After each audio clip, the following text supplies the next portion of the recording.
श्री शिवाय नमस्तुभ्यं। हर हर महादेव महाराज। ये जो 21 सितंबर रविवार, ये दिन देखिए, आप सभी लोग जानते हो कि ये श्राद्ध पक्ष चल रहा है।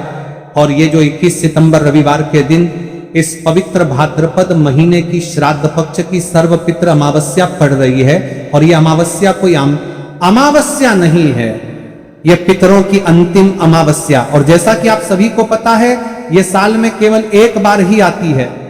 इस दिन केवल यदि इस एकमात्र उपाय को कर लेते हैं तो महाराज, जो भी हमारे जीवन में समस्या चल रही है, धन संपदा में कमी, कार्य में वृद्धि नहीं करता है, घर में दुख कष्ट, सारी समस्या समाप्त होती है। क्योंकि यह एकमात्र अमावस्या है, सर्वपित्र अमावस्या। सबसे बड़ा दिन महाराज, मात्र 108 चावल और एक हल्दी का दीपक। आप सभी जानते हैं कि यहां अमावस्या इतनी बड़ी और इतनी विशेष क्यों है महाराज। यदि आपके घर का कोई भी एक व्यक्ति इस दिन मात्र 108 चावल के दाने और एक हल्दी दीपक वाला उपाय अवश्य कर। भक्तों, शिव महापुराण की कथा में बताया गया है कि पितृपक्ष की अमावस्या का सबसे बड़ा विशेष महत्व होता है। जैसे कि 21 सितंबर रविवार देखिए, आप सभी को पता है कि अभी श्राद्ध पक्ष चल रहा है और सर्वपित्र अमावस्या ये आखिरी दिन है। यदि हम श्रद्धा के छोटे से छोटा दिन कोई सा भी उपाय करते हैं तो उसका फल तो हमें अवश्य ही मिलता है, लेकिन यदि अमावस्या पर करें तो उसका फल 100 गुना बढ़ जाता है। सर्वप्रथम अमावस्या के दिन यह 108 चावल के दाने और एक हल्दी दीपक, भक्तों इस उपाय को अवश्य करें। और आप सभी को पता है कि सर्वपित्र अमावस्या का यदि कोई सा उपाय है तो वह केवल और केवल 108 चावल के दाने और एक हल्दी दीपक वाला उपाय। आपको इस उपाय को किस समय करना है, सुबह के समय या प्रदोष काल में, यह संपूर्ण बातें हम आगे करेंगे। अब देखिए महाराज, यदि हम श्राद्ध पक्ष में यदि हम एक दीपक भी प्रज्वलित करते हैं अपने पितरों के नाम से, तो इस दीपक की रोशनी हमारे पितरों तक जाती है और उनका हमें आशीर्वाद प्राप्त होता है। लेकिन यह तो अंतिम दिन है और पितृपक्ष का सबसे बड़ा दिन सर्वपित्र अमावस्या। यदि इस दिन हम इस उपाय को करते हैं तो हमारे जीवन में चल रही कठिनाइयों समाप्त होती है। जैसे कि पितृ दोष, काल सर्प दोष, वास्तु दोष, उसी प्रकार से हमें 108 चावल के दाने और एक हल्दी दीपक उपाय को करना है। 21 सितंबर रविवार, सबसे बड़ी अमावस्या। ऐसे मौके बार बार नहीं मिलते, केवल वर्ष में एक बार ही इस उपाय को करने का मौका मिलता है। देखिए, मेरी कई सारी अन्य माताएं बहनें हैं जिन्होंने इस उपाय को आज तक किया ही ना हो और उन्हें इस उपाय के बारे में पता ही ना हो। तो देखिए, आज की इस कथा से हम आपको जो उपाय बता रहे हैं, उस उपाय को आपको अमावस्या वाले दिन अवश्य करना है कि मासिक शिवरात्रि, क्योंकि यह उपाय केवल विशेष तिथि पर और विशेष पावन पर्व पर ही किए जाते हैं। और देखिए, यदि इस उपाय को आपका घर का कोई एक व्यक्ति भी कर लेता है तो महाराज जी, पूरे घर परिवार में चल रही समस्या साथ में समाप्त होती है। इस उपाय को करने का तो फल हमें मिलता ही है, लेकिन यदि किसी विशेष तिथि पर किया जाए तो उसका भी हमें फल प्राप्त होता है। सर्वपित्री अमावस्या, यह महीना मां दुर्गा को समर्पित है। देखिए महाराज जी, हमने हमारी पिछली बार की कई सारी शिव महापुराण की कथाओं में आपको इस उपाय को अच्छे तरीके से बताया भी है और समझाया भी है, लेकिन आज एक बार फिर से हम आपको इस उपाय को समझाएंगे, क्योंकि 21 सितंबर रविवार का दिन सबसे बड़ा और विशेष दिन है। देखिए, यदि आपने इस 108 चावल के दाने और एक हल्दी दीपक वाले उपाय को कर लिया तो आपको इस उपाय का वह फल मिलेगा जिसकी आपने कभी कल्पना भी ना करी होगी। देखिए महाराज जी, जो मनोकामना बड़े बड़े पूजा पाठ से पूर्ण नहीं होती, वह केवल श्राद्ध पक्ष के अंतिम दिन, सर्वपित्र अमावस्या के दिन 108 चावल के दाने और एक हल्दी दीपक उपाय को करने से पूर्ण हो जाती है। देखिए, मेरी कई सारी माताएं बहनें हैं जिन्हें पता भी नहीं है कि उनके जीवन में जो समस्या चल रही है उसका कारण क्या है, यानी कि मुख्य कारण क्या है, किस वजह से यह समस्या है। मतलब भाई, जीवन में जो अटकनें आती हैं जिनका कारण अक्सर हमें पता ही नहीं चलता, वे कई बार पितृ शक्ति या घर की अनुचित ऊर्जा के कारण होती है। देखिए, श्राद्ध पक्ष वह काल है जब हमारे पूर्वजों की स्मृति का प्रभाव सबसे अनुभवी होता है। और सर्वपित्र अमावस्या पड़ जाए, जो सबसे विशेष दिन है, तो इस उपाय का फल 100 गुना बढ़ जाता है। देखिए महाराज, 108 चावल के दाने और एक हल्दी दीपक जो शुद्धता और रक्षा का प्रतीक है, अमावस्या की घड़ी में यह उपाय करके एक दीपक जलाकर हम अपने घर के नकारात्मक बंधनों को तोड़ने, पूर्वजों की शांति प्राप्त करने और जीवन में अच्छे अवसर पुनः सक्रिय करने का आग्रह करते हैं। इसलिए आपसे निवेदन कर रहे हैं, 108 चावल के दाने और एक हल्दी दीपक उपाय को अवश्य करें। देखिए महाराज जी, हम आपको आगे चलकर संपूर्ण बातें बताने वाले हैं कि इस उपाय को आपको किस प्रकार करना है, सामग्री कहां से लेनी है, किस समय करना है, कैसे करना है। ठीक है, तो आपको इस कथा के अंतिम तक बने रहना है। देखिए, हम राशि से जुड़ा भाग्य भी बता रहे हैं और भाग्य में चल रही परेशानियों को भी बता रहे हैं। तो यदि आप अपनी राशि से जुड़ा भाग्य जानना चाहते हैं तो अपना नाम और अपनी राशि कमेंट बॉक्स में अवश्य लिखें। अगली वीडियो में हम आपको आपकी राशि से जुड़ा भाग्य बताएंगे। अब बात कर लेते हैं उपाय के बारे में। तो देखिए महाराज जी, इस 108 चावल के दाने और एक हल्दी दीपक वाला उपाय है, तो आपको इस उपाय को अवश्य करना है। देखिए, अब बात कर लेते हैं हम उपाय के बारे में। इस उपाय को कौन कौन व्यक्ति कर सकता है, मतलब कि आपके घर का कौन कौन सदस्य इस उपाय को कर सकता है। मेरी कई सारी अन्य माता बहनें रहती है जो अपने स्वयं के लिए, अपने स्वयं के जीवन में चल रही परेशानियों को समाप्त करने के लिए उपाय यदि करना चाहती है तो वह अवश्य कर सकती है महाराज। और मेरी कई माताएं बहनें अपने परिवार वालों के लिए, अपने सदस्यों के लिए उपाय करना चाहते हैं तो वो भी कर सकती है। ध्यान रहे, 108 चावल के दाने और एक हल्दी दीपक। तो उपाय की ओर आगे बढ़ने से पहले हम जान लेते हैं, कल जिन माता बहनों ने कमेंट किया था अपनी राशि से जुड़ा भाग्य जानने के लिए, वे लोग जान लो आज अपनी राशि से जुड़ा भाग्य। कल की 2 विशेष राशि लिए। देखिए, सबसे पहली राशि है कन्या राशि। इस दिन के अमावस्या से कन्या जातकों को धन, समृद्धि और पारिवारिक सुख की प्राप्ति होगी। रुके हुए कार्यों में सफलता मिलने की संभावना है। दूसरी राशि तुला राशि। तुला राशि वालों के लिए यह दिन शुभ रहेगा। आर्थिक लाभ, दांपत्य जीवन में सुख और सौभाग्य की वृद्धि होगी। साथ ही मान सम्मान और कार्य क्षेत्र में प्रगति की संभावनाएं भी बनेंगी। अब चलिए, अब तो हम उपाय की ओर चलते हैं। ध्यान से सुनिए संपूर्ण बातें। तो चलिए महाराज जी, अब चलते हैं उस विशेष उपाय की तरफ जो आपको कल इस विशेष तिथि पर करना है। और इस विशेष पावन पर्व पर हम जिस उपाय की चर्चा करने जा रहे हैं वह अत्यंत ही दुर्लभ और शक्तिशाली है। यह उपाय न केवल भक्त की मनोकामनाओं को पूर्ण करता है बल्कि उसके जीवन के समस्त कष्टों का निवारण भी करता है। उपाय की सामग्री देखिए महाराज, मात्र तुलसी की लकड़ी से बना दीपक, 11 चावल के दाने और 1 चुटकी हल्दी। यह तीनों वस्तुएं देखने में सामान्य प्रतीत होती हैं, परंतु इनका महत्व और शक्ति अद्भुत है। जब इन्हें सही विधि से सच्चे मन और श्रद्धा के साथ शिव मंदिर में प्रयोग किया जाता है तब यह उपाय अलौकिक परिणाम प्रदान करता है। तो देखिए, तुलसी की लकड़ी का दीपक, 108 चावल के दाने और 1 चुटकी हल्दी। तो सबसे पहले आपको हम दीपक के बारे में बताते हैं। तुलसी की लकड़ी का दीपक, तुलसी माता का वर्णन शास्त्रों में अत्यंत पवित्र माना गया। तुलसी के बिना कोई भी पूजन अधूरा है। यद्यपि शिवजी को तुलसी अर्पित नहीं की जाती, परंतु तुलसी की लकड़ी का उपयोग जब दीपक के रूप में किया जाता है तो यह विशेष ऊर्जा उत्पन्न करती है।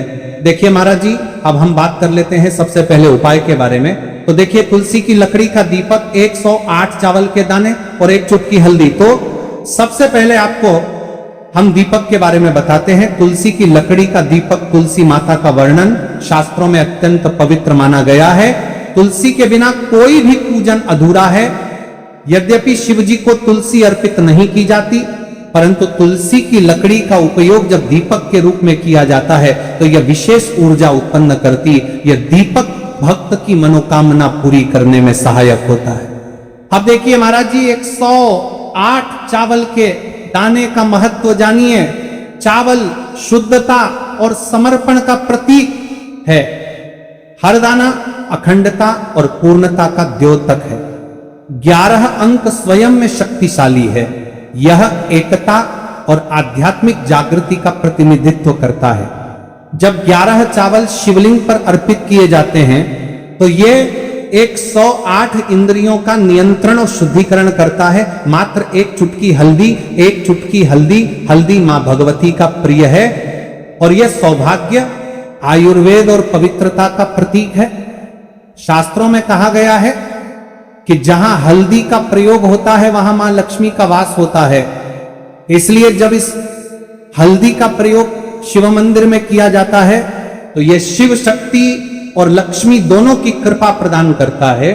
कई सारे लोग प्रश्न करेंगे कि महाराज जी, ना ही शिव जी को तुलसी समर्पित कर सकते हैं और ना ही इस उपाय को किया जाता है। तो देखिए, इस उपाय को आपको शिव मंदिर की चौखट पर करना है। ये जो दीपक हम प्रज्वलित करेंगे ये शिव मंदिर की चौखट पर करेंगे। तुलसी का संबंध आध्यात्मिक शांति, मानसिक स्थिरता और रोग नाश से। जब तुलसी की लकड़ी का दीपक जलता है तो घर या मंदिर के आसपास की नकारात्मकता तुरंत दूर हो जाती है। तो देखिए महाराज जी, आपको इस तुलसी की लकड़ी के दीपक के बारे में हम आपको सबसे पहले बताते हैं। हालांकि आपके तीनों उपाय को साथ में ही करना है, लेकिन सबसे पहले और प्रथम तुलसी की लकड़ी का दीपक। तो देखिए, तुलसी की लकड़ी प्राप्त करना, यदि घर में तुलसी का पौधा है तो उसकी जड़ के पास की नरम लकड़ी लेनी है। यदि घर में तुलसी का पौधा नहीं है तो बाजार से भी तुलसी की लकड़ी खरीदी जा सकती है। कई सारे घरों में तुलसी का वृक्ष नहीं होता है तो आप यह भी कर सकते हैं। ध्यान रहे, यदि आप किसी और के घर से ले रहे हैं तो उसे दक्षिणा अवश्य दें। बिना दक्षिणा के तुलसी लेना अशुभ माना जाता है। लकड़ी को तैयार करना, तुलसी की लकड़ी को छोटे टुकड़े में काटकर उसकी बत्ती बनानी है। उस बत्ती पर कपास रुई लपेटना है ताकि वह दीपक में ठीक से जल सके। अब यहां पर महाराज जी, कई सारे लोग प्रश्न करते हैं कि दीपक हमें आटे का लेना है या फिर हमें दीपक मिट्टी का लेना है। तो देखिए, आपको मिट्टी का दीपक का प्रयोग करना है क्योंकि हम तुलसी के लकड़ी के दीपक वाला उपाय कर रहे हैं। ठीक है, दीपक केवल मिट्टी का होना चाहिए। पीतल, कांसे या किसी और धातु का दीपक इस उपाय में उपयोग नहीं करना। मिट्टी का दीपक धरती तत्व का प्रतिनिधित्व करता है और यह शिव पूजन में सबसे उत्तम माना जाता है। अब देखिए महाराज जी, हमें तेल का किस प्रकार प्रयोग करना है। तो देखिए, तेल का प्रयोग इस दीपक में तिल का तेल या घी का प्रयोग करें। तिल का तेल पापों का नाश करता है और घी समृद्धि व शांति का वास कराता है।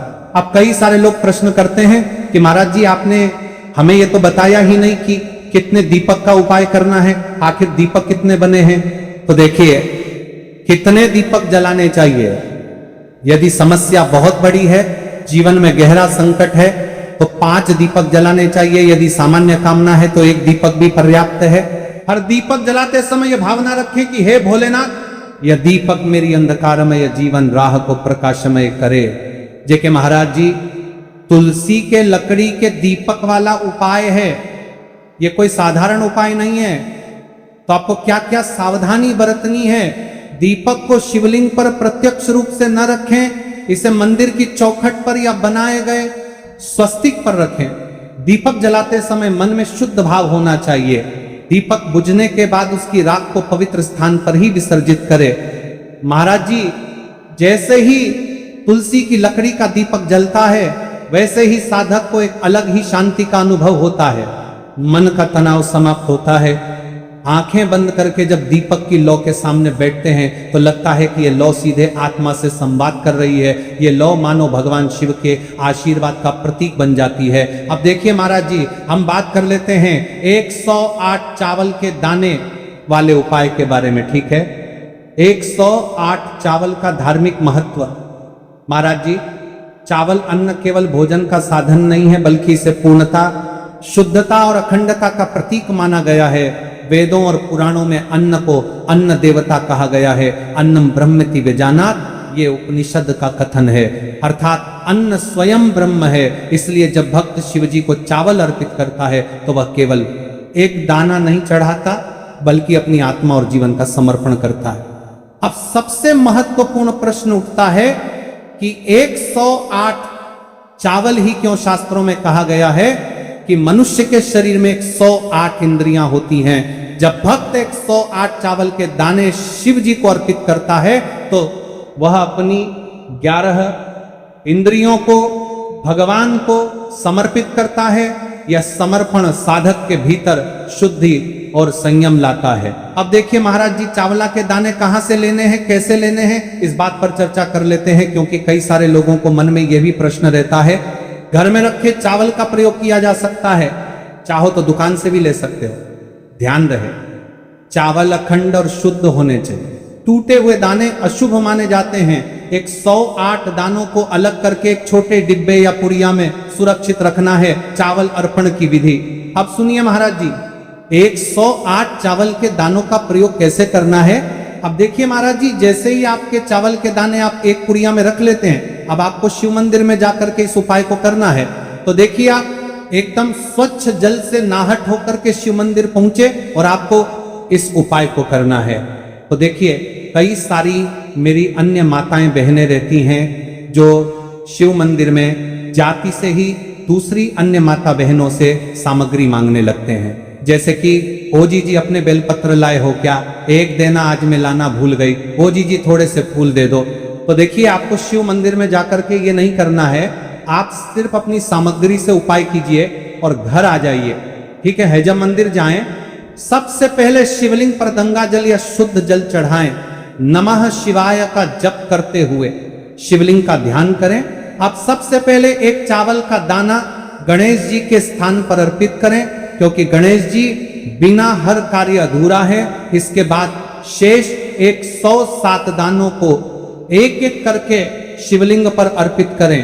हर दाना चढ़ाते समय मन में एक एक प्रार्थना करें, जैसे पहला दाना है शिव, मेरे जीवन से रोग दूर करो। दूसरा दाना है महादेव, मेरे घर में सुख समृद्धि लाओ। तीसरा दाना है भोलेनाथ, मेरे संतानों को रक्षा दो। चौथा दाना मानसपात, मेरे व्यवसाय नौकरी में सफलता दो। पांचवा दाना, मेरे परिवार में एकता बनी रहे। इसी तरह हर दाने पर अपनी मनोकामना रखनी है। भावनाओं की शक्ति, महाराज जी ये ध्यान रखना बहुत जरूरी है कि चावल अर्पण करते समय मन शुद्ध होना चाहिए। अगर चावल चढ़ाते समय मन में संदेह होगा तो उपाय फल नहीं देगा, लेकिन यदि दानों को अर्पित करते समय हृदय से प्रार्थना होगी तो भगवान शिव तुरंत सुनेंगे। चावल का आध्यात्मिक प्रभाव, चावल का रंग सफेद है, ये शांति और पवित्रता का प्रतीक है। जब सफेद चावल शिवलिंग पर चढ़ाए जाते हैं तो यह साधक के जीवन से अज्ञान और अशांति को मिटाकर ज्ञान और सुख प्रदान करता है। 108 दाने सामूहिक रूप से पूर्णता का भाव लाते हैं। प्रत्येक दाना चढ़ाते समय यह मंत्र बोल सकते हैं, ओम त्र्यंबकम यजामहे सुगंधिम पुष्टिवर्धनम उर्वारुकमिव बंधनान मृत्योर्मुक्षीय मामृतात, या केवल ओम नमः शिवाय का जाप भी पर्याप्त है।